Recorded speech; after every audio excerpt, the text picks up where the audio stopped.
today. I'm going to read a statement to you. I have my co-counsel, co-lead counsel in this case, on the phone, Mark Robinson of the Robinson Kalakaki firm out of Newport Beach, and Kevin Boyle from the Panache Boyle firm out of Los Angeles.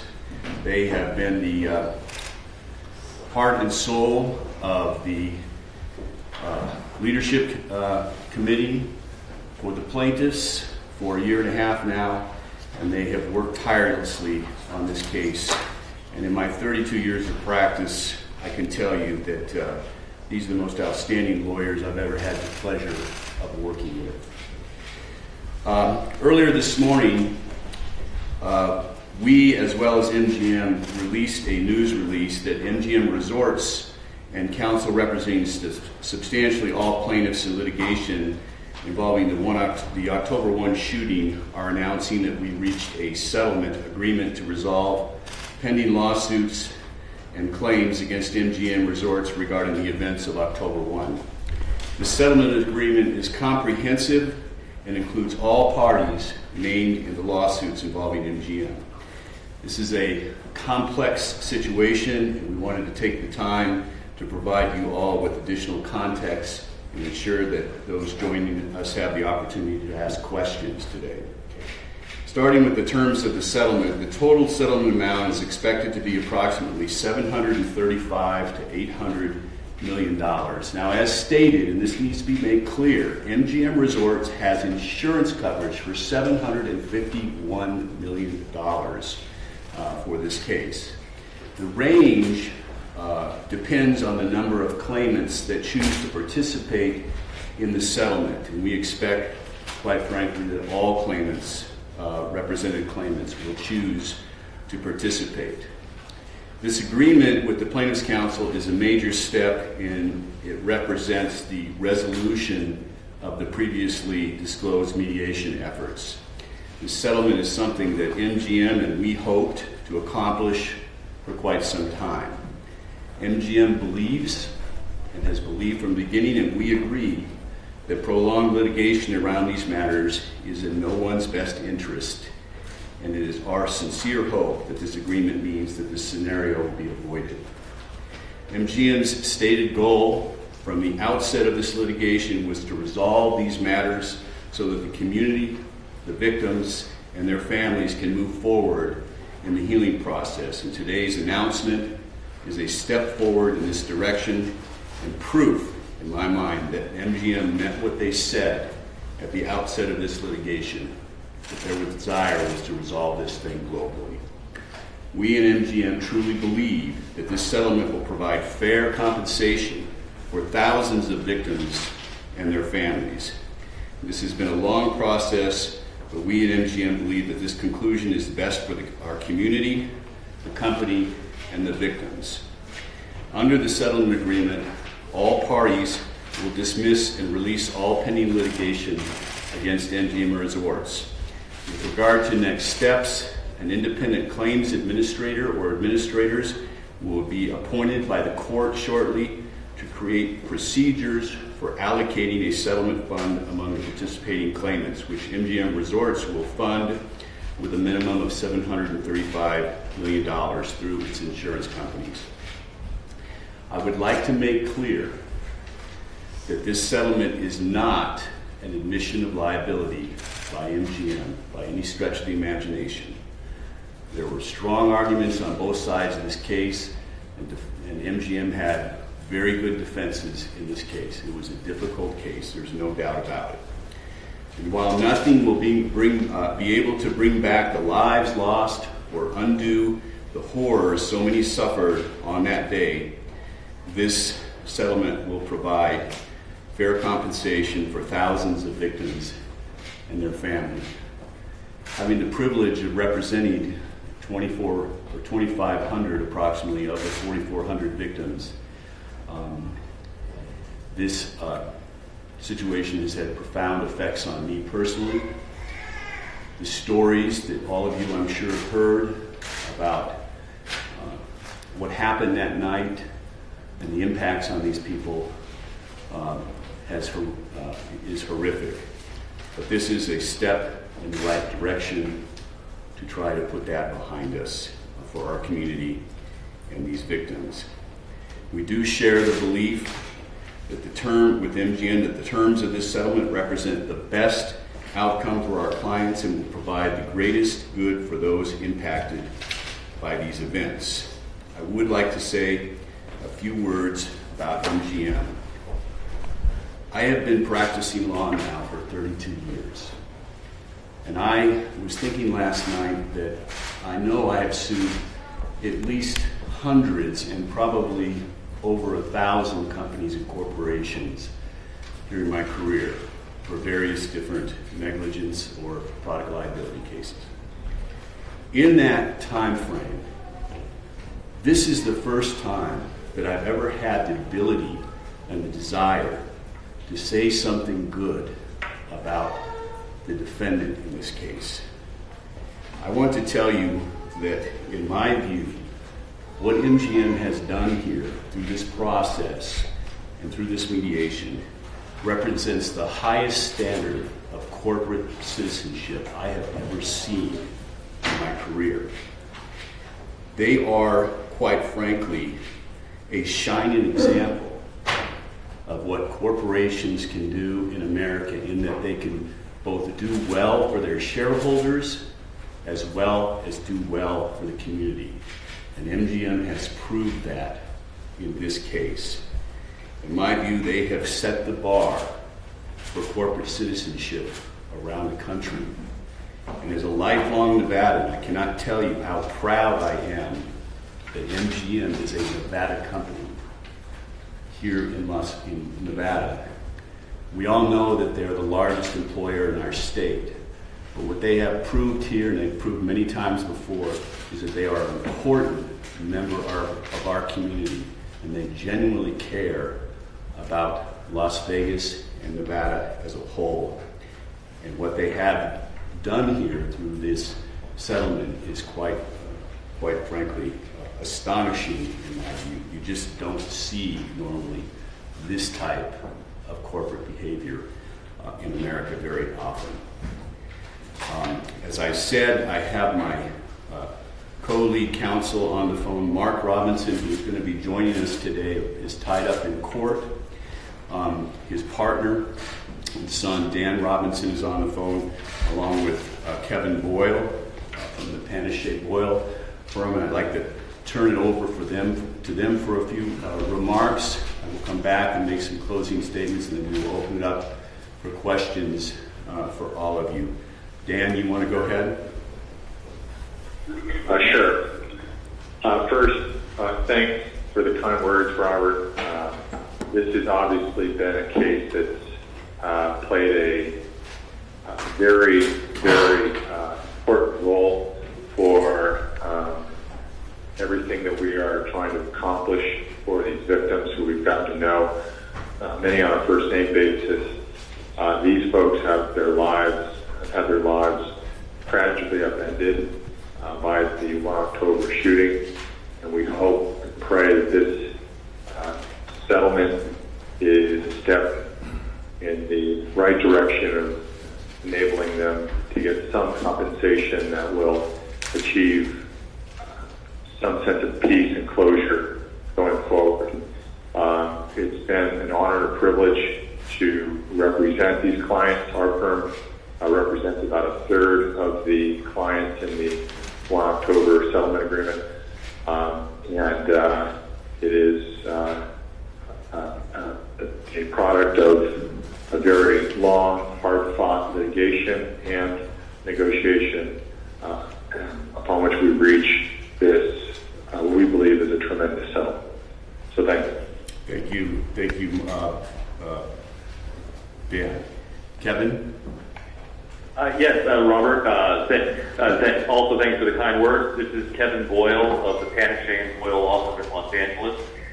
I want to reiterate that it has been an honor to represent these victims who went through this horrific tragedy. I believe that this is the first time in history that a company has stepped up and paid the victims of a mass shooting. As we all know, there is a mass shooting epidemic in this country, And we believe that this settlement not only will help compensate the victims of the Route 91 festival, we think it can drive real change in making some common sense laws in this country that can prevent future mass shootings. And that is the greatest achievement, hopefully, because once corporate America realizes it needs to step up and accept financial responsibility, those powerful companies can put pressure on the government to make some real change in this country. So it's been an honor, and thank you very much, everyone. Thank you, Kevin. Before I open the statement, open it up for questions, I just want to make a few more comments. And I would be remiss if I didn't speak about MGM's employees and the broader Las Vegas community here.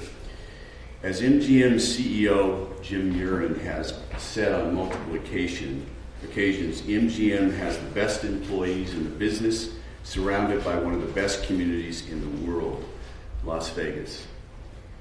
While the past 2 years have been challenging, MGM's employees supported each other, and the broader community has been inspiring.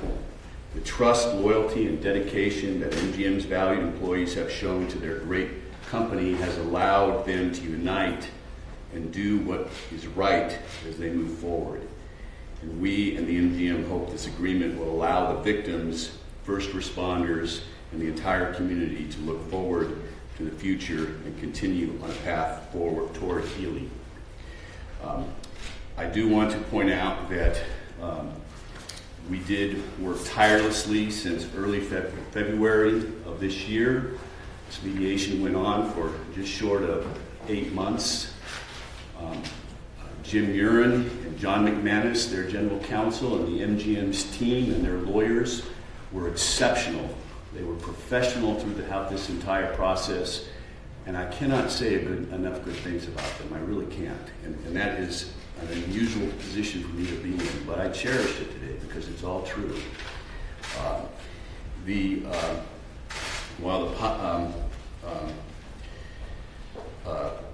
So again, I want to commend MGM, and I want to say to you that I'm not just saying this because this case settled, and they've agreed to settle this case. I'm saying this because of the way they were throughout this mediation. It became very clear to me within just a few weeks of starting this mediation that MGM desire was to help our community and help these victims.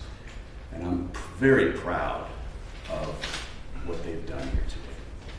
This time we'll open it up to questions. Mr. Eglet, I'm shocked by your turnaround on MGM. This is a company that sued the victims, tried to avoid liability by having it declared a terrorist attack. What happened between, how do you account for their behavior up until you began mediation? Well, first of all, every defendant has a right to defend themselves. The Safety Act has never been tested under these circumstances. MGM had the right, certainly, to do that, to see if it would apply. So I stand by the fact that every defendant has. However, you are right.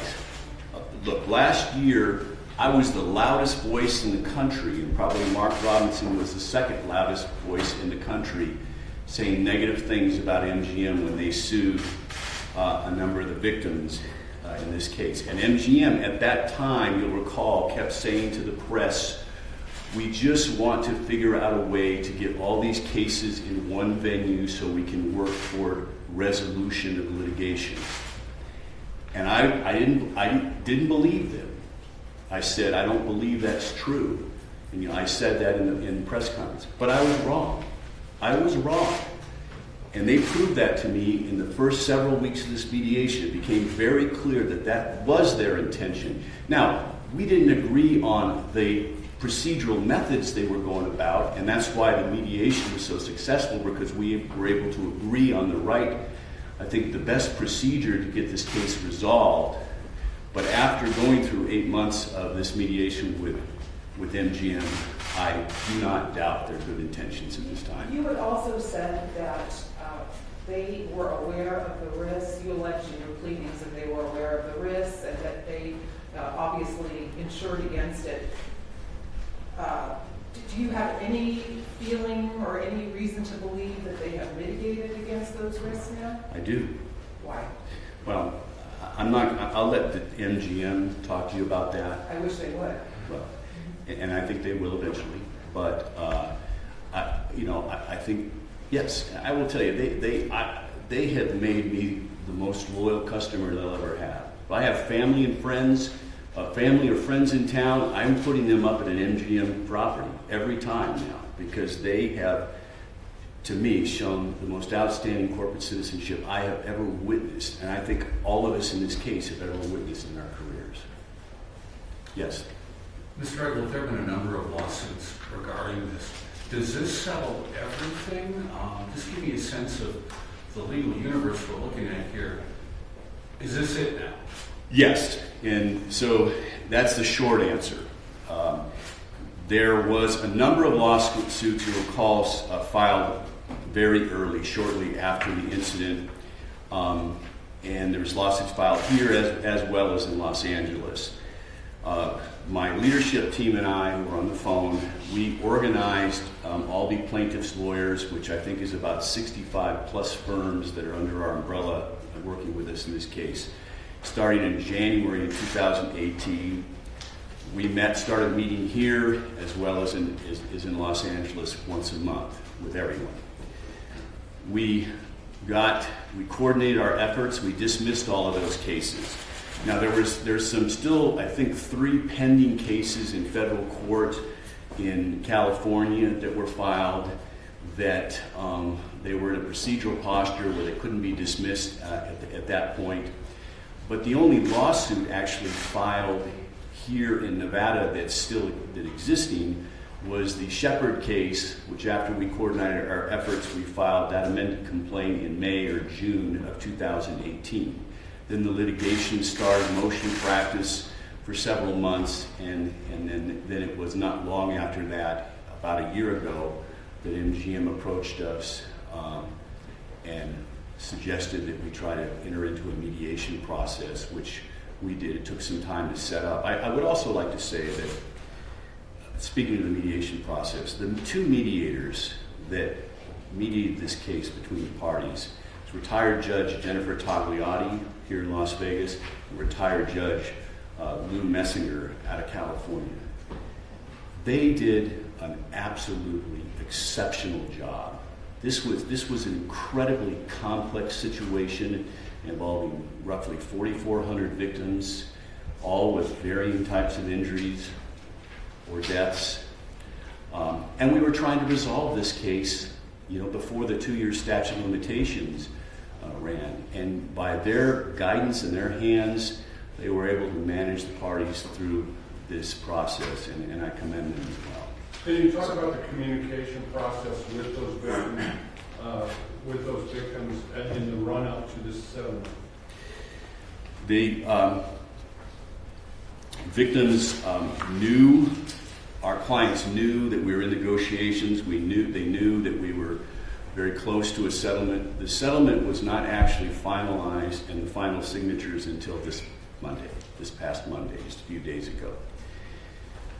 And in consultation with the MGM, we all determined or decided that it would not be appropriate for us to announce this before the 2-year anniversary with all the events that were scheduled to honor that 2-year anniversary and the victims, and decided to wait at least a couple of days after that. So, because we knew, MGM certainly knew, and we knew well how important that was for our community. But the process has gone as smoothly as it can, and we're very, as I said, we're pleased with the outcome. So I think you said just a moment ago, but I want to get clarity. Exactly how many plaintiffs does this cover? Is that the entirety of the class, or are there still cases outside of the class? There is no class. This is not a class action lawsuit. Does that resolve all issues along the It resolves all the claimants that are represented by the leadership group in our umbrella group, which is roughly 4,400, which we believe is all the claimants. Now, I don't know if there's other claimants out there, but the statute of limitations has now run on them. We, as you know, it was reported, we agreed with MGM to as part of the settlement, several months into the mediation, they agreed and we agreed to toll the statute of limitations because we were making such good progress. We didn't want to be concerned about the statute of limitations. So the statute of limitations for the represented clients was extended till the middle of next year. And what is the average dollar payout to? Well, there's no such thing as an average dollar payout, and I don't know because the third-party administrators, which will be appointed by the court, have to go through and allocate the money between the claimants, and that has to be done by an independent third party, and that's what will take place. So will it be a tiered system based on injuries or emotional suffering? Well, again, that is the responsibility of the third-party administrators to determine that. I'm sure they're going to have some sort of system with respect to whether it's a death case or an injury case and the nature of the injuries. All that will be taken into consideration, but that's their responsibility to do that, and it has to be independent to make this kosher. What happens to the Adams, the shooters? Is his money or his estate involved in this settlement at all? That money was earmarked for whatever is left, and I don't know what's left, but that money was earmarked by the state lawyers and the family to go just to the death victims. I don't know how that be allocated. That's a separate issue. And how many firms exactly represent all the claimants? It's somewhere north of 65. I'm not sure. And are you willing to disclose what percentage the firms are giving for representation? What percentage of settlement? I don't know what every firm's fee agreements are, so I can't speak to that. And that's What's yours? what What's yours? it varies between different clients. So many of our cases are referrals from other lawyers. So we're whatever. I'm not even sure what their fee A agreements lot of are. the bulk of these victims are PTSD, post-traumatic stress syndrome That's true. survivors. That's where it seems to be the bulk of these victims in this action. That's probably true. Yes. Mr. Eglet, I want to underscore a question just came about the money to the firms. You didn't want to say. Can you say? I don't know, honestly. If this goes up to $800 million, which is the cap, how much of that would go to victims? Well, the overwhelming majority of it, I don't know what every lawyer's fee agreement is. I'm not privy to that information, so I can't disclose that. Any estimation on when the victims can expect to see Well, this person? that's a good question. This process with this many victims is obviously going to take some time. The court will have to appoint the third-party administrators. There's a process we have into place where the time when people have to opt into the settlement, and then the third-party administrators will have to value all the claims. We are expecting that it will probably not be until the end of next year until it is funded and the money is dispersed to the injured victims. Have all the victims been notified? Yes. Do you know how many victims are here in Nevada, California? I don't know if we have ever done that breakdown, have we, Robert? Dan might know. Dan, do you know the answer to that question? It's over 50% are basically from California and traveled into Las Vegas for the concert. But a large portion is also consistent Nevada and Las Vegas resident. Dan, Ken Ritter from the Associated Press. Do you know how many other states are represented along with Canada? Yes, there are at least 8 other states with individuals who attended the concert. We know that from the declaratory judgment actions filed by MGM against the victims. And there are also probably a few other states represented by victims. Mr. Eglet or Yes. Mr. Robinson, can you say what court we can see these administrators, and you said administrators, not a single? The decision hasn't been made. It'll be made in the next couple of weeks, whether it's multiple or just one. What court? The court currently, just to give you a procedural history, when the Shepard case was filed in state court here in front of Judge Crockett, I believe, That case was removed to federal court by MGM, where we engaged in motion practice and motions to remand, and there were other motions filed, if not really important. Right before we expected those motions to be ruled upon, we entered into a stay in the case to stay everything. Now, part of the procedure here is that the parties have agreed that the Shepard case will be remanded back to state court, and so the vehicle for accomplishing the settlement will be through a district court here in Nevada. Still Judge Crockett? I don't know if Judge Crockett will continue to handle it, or the chief judge will take over that. That's the court's business. I don't know. Can you clarify how many people are named in the lawsuit, and for those who are not named, can they still benefit from the payout? Only the people on the tolling agreement that we agreed to with MGM, which changed over time. When we first cleared it, more people have been added as we've added more claimants, but I think it's about 4,400. And then just 2,500 just for your law firm? Well, my law firm, as well as the firms that were with us that referred their cases to us, associated us in on the cases to work with them. As Dan said, their firm has about a third of the victims, and a lot of those cases were these law firms that associated in with us. Most, not all, but most of the law firms in the group of 65 associated with one of the leadership groups, either the Panachet Boyle firm, the Robinson Calcagne firm, or my firm.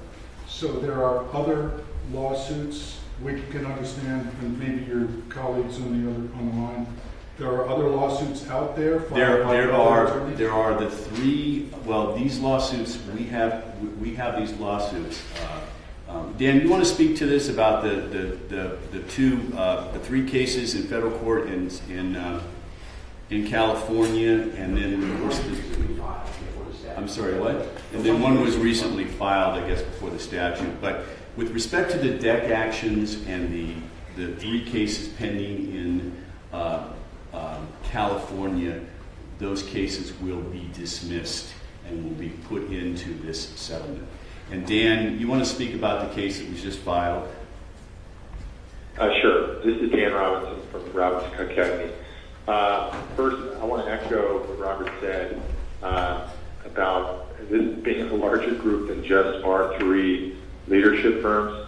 There are about 40 firms, many great lawyers, James Lee, Craig Island. I could give a laundry list a mile long of incredible lawyers that have helped us achieve this great result for the clients. The three cases that are currently pending in federal court are cases that are the clients are represented by my firm and Mr. Boyle's firm. There are some additional three new filings that were filed before the October 1st 2-year anniversary, and we're looking into whether there are additional cases that have been filed, but those are the only ones that we're aware of at this time. Yeah, so the only cases outside of our group that are aware of that are filed is these three cases that were just filed. How many claimants do these cases cover? 3. Are there other defendants, concert promoter, for example? Pardon me? Are there other defendants like the concert promoter? What do you mean other? You mean in these cases that are Are there other filed? defendants that are still being sued, that are still being litigated against? I haven't seen the complaint because it just got filed the other day on this, and maybe Dan can speak to that. I don't know if they sued. Security company? I don't know who they sued. Yeah. This is Dan again. They sued Live Nation, CFT, and some other parties. I think one of the cases even sued the shooter, Mr. Paddock. We are reaching out to those firms so that they have the benefit of some of the knowledge that we've gained over the last 2 years, and we hope to be figuring out a way to coordinate with them in short time. Jeff Gillen with NBC News in Las Vegas. So what you're saying, sir, is there are still live cases against Live Nation, Slide Fire, and the Paddock estate, correct? Well, okay, the case against Live Nation, the only one he's talking about is the 3 new that were just filed. Gotcha. The case against Slide Fire, that's a different case. That's a class action we filed Right. 3 days after the incident. And we have been in federal court on motions on that case for 2 years, and we just got an order back saying we can proceed against Slide Fire in federal court in that case. So just to clarify, the $751 million, I think you said that insurance would pay. Anything beyond that would just come out of MGM's pocket? I don't know the parameters of that. I don't know what, I don't know what, if anything, Live Nation or CSC is putting in. I just don't know the answer to that. So I just know what the total amount is. Can you help us clarify? You've mentioned statute of limitations several times. Is there a window still open for people to file, or is that closed? Unless they are part of the group that are represented by our collective group and subject to the tolling agreement, if they have not filed a lawsuit, in my opinion, their case is barred by the statute of limitations. Is there anything besides monetary that you guys asked for? Safety concerns, right? Well, I don't want to get into the details of the mediation because a lot of that's confidential between us and MGM. I can just say that we talked about a wide parameter of issues, in particular how we can procedurally get this done, and I'll leave it at that. Again, I just want to say that I'm very impressed with MGM here. I really am. Mr. Eglet, if there is somebody that's watching and they don't know if they're eligible for this money, how would they find out? Are you sending out letters? Well, they can contact either the Panish-Shaped Oil firm or the Robinson Calgary firm or our firm, and we will be able to answer those questions for them. But they have to have filed already. Well, unless there's some other circumstances, unless they're a minor or something like that, yeah, I think that they would have had to somehow protect the statute. But we, of course, are willing to talk to them. So. Did you outline in the terms of the agreement how claims would be determined and how money would be divided? No, and we can't do that because of all the number of claimants. That's why these independent third-party administrators are retained. And this is the common way to do this in all mass tort cases, is you have a third-party administrator or administrators who go in, there's a lump sum settlement, then they go in and allocate the money between the various victims. And that's always how it's done. And it's the proper way to do it. It's the only way to do it. Did you talk with MGM about names that would be proposed to the judge in, what did we say, perhaps it'll be here in Clark County? Did you talk about names that would be proposed for that administrative position? We have talked about that, but again, right now that's confidential. I don't want to share that. Ken, John? Understanding there are an awful lot of victims, and so there are going to be a lot of moods and emotions here.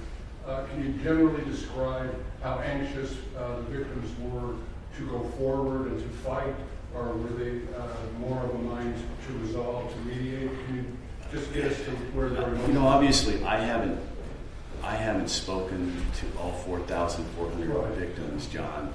I can tell you that our experience is that no one wanted to go through protracted litigation. If this case could be resolved without that, if the parties would have continued to, fight this out, this case likely would have gone on for over a decade, and that would not have been good for the victims. It would not have been good for this community. It would not have been good for MGM. So this is the best solution for everybody. We talked about this being a landmark settlement. You kind of touched on this a little bit earlier. What are some of the big impacts that this settlement could have on how cases like this are litigated? Well, I mean, this was an unusual case by any stretch of the imagination. I hope, as Mr. Boyle pointed out, I hope this has some impact. I hope this inspires our leaders in Washington to do something about this. I mean, every single day now, literally every single day in America, there is a mass shooting of some kind. And if you talk to anyone from another country who wants to migrate to the United States, they will tell you, their number, 9 out of 10 of them, or 99 out of 100 will tell you, I want to go to America because that's the land of the free. We have freedom here in America. And that's why they want to come here. But in the words of Roosevelt, freedom is freedom from, in America, is freedom from fear and freedom from tyranny. Are we really free? Are we really free when children in our country are afraid to go to school because they might get shot? Are we really free in this country where people are afraid to go to the movies or even the grocery store for fear that there may be some mass shooting out there? Are we really free in this country when people in Las Vegas and our visitors can't enjoy a concert on a beautiful fall night here in Las Vegas? Are we really free? I don't feel very free with those type of things. So I hope, and I would echo what Kevin said, I would hope our leaders in Washington will take notice of this and do something about it. I'm not optimistic that's going to happen, but I still have hope. What's the solution? I don't know what the solution is. I mean, I'm not confident that we can get any sort of meaningful gun safety legislation passed in Washington with the partisanship and the influence the NRA seems to have still on many of these politicians. And I'm not, if any legislation passed, I fear it would be a bill with a fancy name like, gun violence prohibition bill that doesn't do anything to prevent gun violence. If you want to know my personal view on this, you want to put a stop to this, Congress should repeal that gun legislation bill they passed a couple of decades ago where they give immunity to gun manufacturers and ammunition manufacturers from lawsuits. I mean, automobile manufacturers don't have immunity. If they put a defective product out on the streets, they're responsible for it. People who make toasters, if it's defective and it burns down your house, they have to answer for that. Why do the gun manufacturers get a free ride? And so if you want to do something about the gun violence in this country, repeal that statute and let American juries decide if the risk of putting these type of weapons of mass murder on the streets outweighs the benefit. I have a feeling the American juries would stop the sale and cause a lot of incentive to the gun manufacturers to stop making and selling these types of weapons in this country if they were subject to liability, just like every single other industry in our country is for their negligence or their defective products. So that's my personal viewpoint. That's the quickest way and swiftest way to try to at least put a dent in this problem. Mr. Eglet, this Hey, Robert, can I add to that? Of course, Kevin, go ahead. Okay, I completely agree with what Robert just said. Number one, repeal that law. And not only will juries start helping out, these gun manufacturers might change their ways, the NRA might have to change its ways. And then, MGM just footed an $800 million bill for AK-47 manufacturers, right? And this guy Paddock was able to buy, I think it was 23 AK-47s in 1 year. I mean, should the federal government allow someone to be able to buy 23 AK-47s in a year? Shouldn't a red flag have gone up? I mean, it's lunacy. And, now companies like MGM are stepping into this. I think the government's going to listen to companies like that. And maybe they can say, hey, maybe you should put in a law that someone can either not buy an AK-47 or can only buy one a year. Who needs more than one?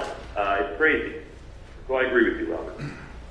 I think those weapons should be off the street, period.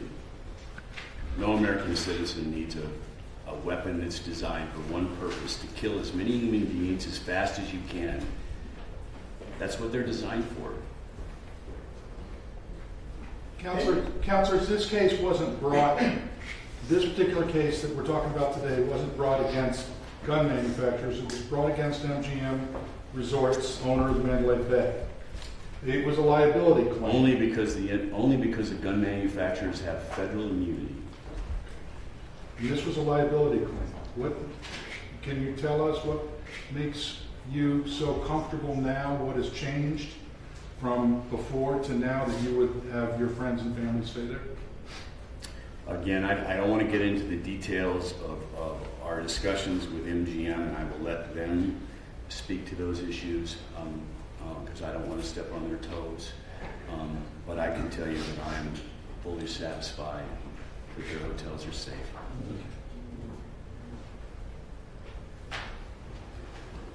This is Mr. Robinson. I just wanted to echo the comments about MGM stepping up here. We really do think, even though it was a hard-fought litigation and they have very good counsel, that this is a very, very substantial step in the right direction, not just for MGM, but for all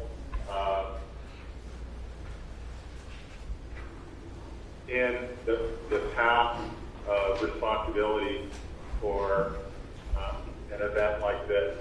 And with that, I really just want to focus the rest of today on these victims, how their lives have been turned upside down over the last 2 years. We reached out to every one of them in the last couple of days or the last several months, and the overwhelming response, without breaching any privilege, has been positive. We're very happy for them, and we're very proud to serve them as their lawyers. Well said, Dan. MGM has said that the settlement is not an admission of liability. That's true. I said that too. It's not. What do you think the claimants will say to that? Well, look, every litigation and virtually every settlement that occurs in American litigation like this, there's an agreement that it's not an admission of liability. And so we agree to that. This was, as Dan said, this was a hard-fought case. This would have been a difficult case on both sides. There was a tremendous amount of risk on both sides. And, MGM, in our view, as I said, stepped up and did the right thing. But you are right. There is no admission of liability by MGM, and there's nothing wrong with that in these situations. Okay. Thank you very much. Dan or Kevin, did you have any additional remarks? No, thanks everybody for covering this. Thank you, Counsel. Thank you, guys. Does anyone want to do any brief one-on-ones with Mr. Eglet? We'll start those. If you're ready to go, Jeff. Hey, we have an important call at noon. We cannot miss. So. Okay, so we've got about 30 minutes to get everybody, so we'll kind of keep these short if we could.